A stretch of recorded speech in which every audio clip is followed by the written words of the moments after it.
ka sa bugos mong kasing-kasing ug siya mitubag ug mingon, mito ako nga si Jesucristo mao ang anak sa Dios. O gipahunong niya ang kalisa og nanganaog silang duha sa tubig, si Felipe og ang Eunuko og kini gibautismohan niya. Og sa nakahawa sila sa tubig, si Felipe gikuha sa espiritu sa Ginoo og wala na siya hingkiti sa Eunuko. Og nagapadayon siya sa iyang dalan nga malipayon. Buhat 8:35-39. Si Felipe og ang Eunuko milusad ngadto sa tubig og mihawas gikan nini. Si Juan usab nagatunlod sa mga tao tungod kay siya nagabautismo sa mga tao diin adunay daghang tubig. Unsa ang kahulugan sa bautismo? Ha? Unsa daw kahulugan sa bautismo? Wala ba ninyo hinabaloy nga kitang tanan nga gibautismohan kang Kristo Jesus, gibautismohan ngadto sa iyang kamatayon. Busa, gilubong kita uban kaniya pinaagi sa pagbautismo ngadto sa iyang kamatayon aron nga sama kang Kristo nga gibanhaw gikan sa mga patay pinaagi sa himaya samahan mao man usab kita angayan nga magalakaw sa bag-ong kinabuhi. Ha? Mo kini kambag pinagi sa pulo. Magalakaw sa bag-ong kinabuhi. Ano man gikasuluban na kamo karon og Kristo. Ha? Mabasa na to Roma Amen. Roma 6:3-4. Sa unsa magsulti ang bautismo mahitungod sa relasyon sa usa ka tawo ngadto kang Kristo. Kay kamong tanan nga gibautismohan ngadto kang Kristo, nagasulog kamo kang Kristo. Galacia 3:27 ug Buhat 22:16. Ningon siya, ang bautismo dili magahugas o magahimo kanato nga hinlo, kini usa ka simbolo sa nabatunan nga dugo ni Kristo, kini usa ka pagpamatuod sa atubangan sa katawhan sama sa tulumanon sa kasal alang sa kausahan sa nahunang kinabuhi o ang pagka dinugtong sa usa ka kinabuhi uban kang Kristo. Ingon siya, unsaon sa mga tumulo paghiusa diha sa pagtuo. Unsaon daw sa mga tumulo pagkahiusa diha sa pagtuo. Ingon siya, kay maingon nga ang lawas usa og may daghang mga bahin og ang tanang mga bahin sa lawas sanglit daghan usa lamang kalawas nga mao usab si Kristo. Kay kitang tanan gibautismohan diha sa usa ka espiritu aron mausa kalawas bisan mga Hudyo kun ang mga Gresiyanon, bisan ulipon kun dili ulipon, og kitang tanan gipainom sa usa ka espiritu. 1 Korinto 12:13. So kung atong giusutaon sa matag usa ka nato, bulahan kamo kita kay kita gayud ang tinuod nga nagasimba sa gipasimba sa Dios, ang pagsimba diha sa espiritu o sa kamatuoran. Ingon sa diha nga masabtan ang kamatuoran mahitungod sa bautismo, unya ang pangutana nga gihatag kang Saulo, kinsa ang nahimong Pablo si Ananias patubagon o karon nganong magalangan ka, tumindog ka og magpabautismo. Buhat 22:16. Ang Dios ang Diyos magapasidunggan pinaagi sa madali nga pagtuman ang dalan paingon sa tubig sa bautismo giagian ni Hesus. Siya nagauban kanato samtang kita magasunod. So, kini mao ni mga advice diha kanatong tanan.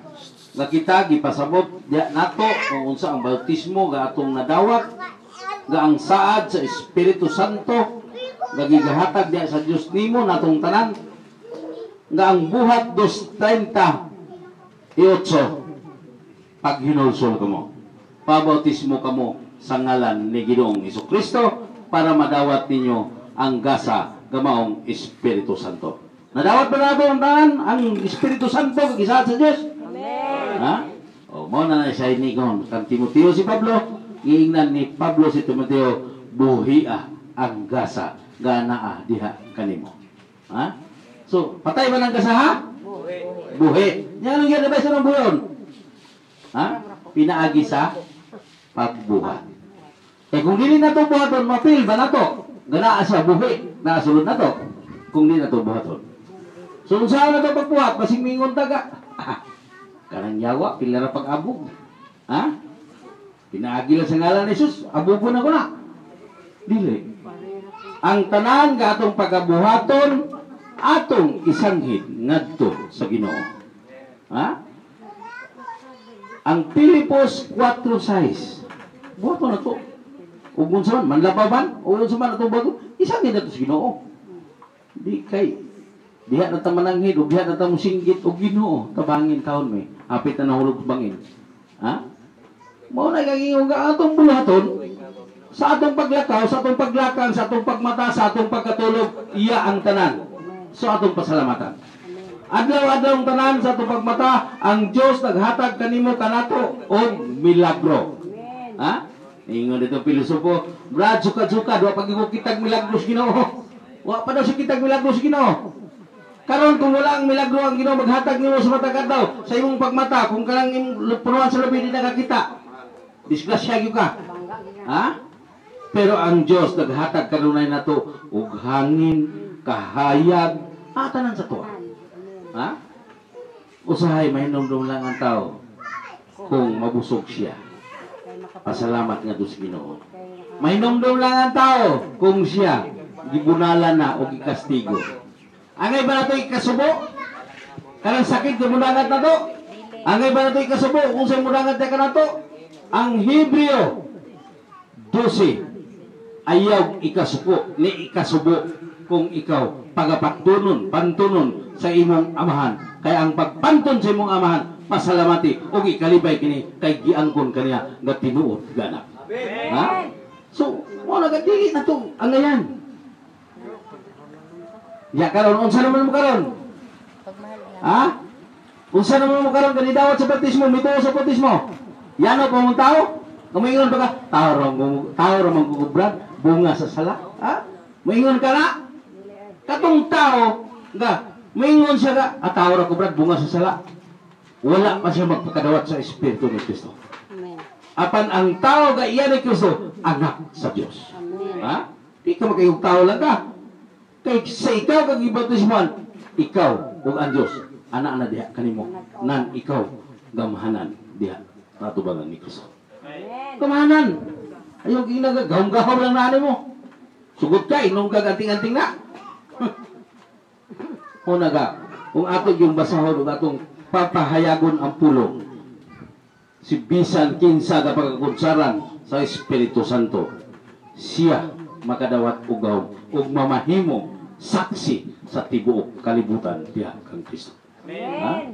Dili kay magsaksi kag tao. Kung magsaksi kag tao, sigurado nara po kas tao ko to. Usahay ang tao nahadlok sa tao. Siya paghadlok sa tao, di nagidinon siya kapadayon. Ha? Daghanan ng alagad sa Espiritu sa kamaturan, daghanan na bautisman sa Espiritu sa kamaturan. Pero asaron, ana pa siya pagsulod niya pag humanag bautismo, lag-lag sa pila ka simana, simba-simba sa pila ka simana, ana siya matay brad. Ugwa ko kasulod sa Espiritu sa kamaturan, kada transaksyon ako, kwarta na yun. Pero karon nakasulod ko sa Espiritu sa kamaturan, daghan kayong pagsulay. Napurdoy ko. Ang Espiritu sa kamaturan, bayang gingnan nga napurdoy siya. Sala niya to. Di ba? Kung sa magiging sa Santiago, kung unsa kadako ang imong pagtuo, pagbantay, kay mausap, kadako ang pagsulay. Gamudangat, diya, kanimo. So bantayan mo ang pagsulay. Nga naman, unsaon daw pagpakabalo, diyan nimo ang ikaw ang imong pagtuo dako. Nga naman, unsaon daw ang pagkabalo sa pagtuo, nakana siya, ligon. Kay mingon na ka, ligon na gina kong pagtuo, kay ligon. Pag abot sa unahan, kay naamay, tuod, pandol ka. Di nang balik. Ano man? Kita sa igsawan ka. Nagtungag-tungal, ingon na siya ka. Ingon, una na ko na. Hubog-hubog po mo lagi na. Nya ka ng tahanan mo, ano yung sadong kinabuhi? Katong tahanan mo, tiningon mo ka. Mahatag na mo kinabuhi. Ngano din naman ka? Dili sa Espiritu sa kamaturan, dili tao atong tutukan ang pulong gumawa ang Diyos. Amen. O naga, atong isulti, atong isangyaw. O sa mga na, panglakaw ka mo sa tibuok kinatumyan sa kalibutan, o giwali ang pulong, tudloy ang katawhan, pinagi sa akong pulong, uga sila, mamahimong akong mga tinunan. Amen. Pagkatapos, potus mo'y pinagi sa akong ngalan. Sa ngalan sa man sa anak o sa Diyos, Espiritu Santo. So, naa ang sugo. Yan usahay ang tao. Mo skip. Mo ana ang tao, Brad.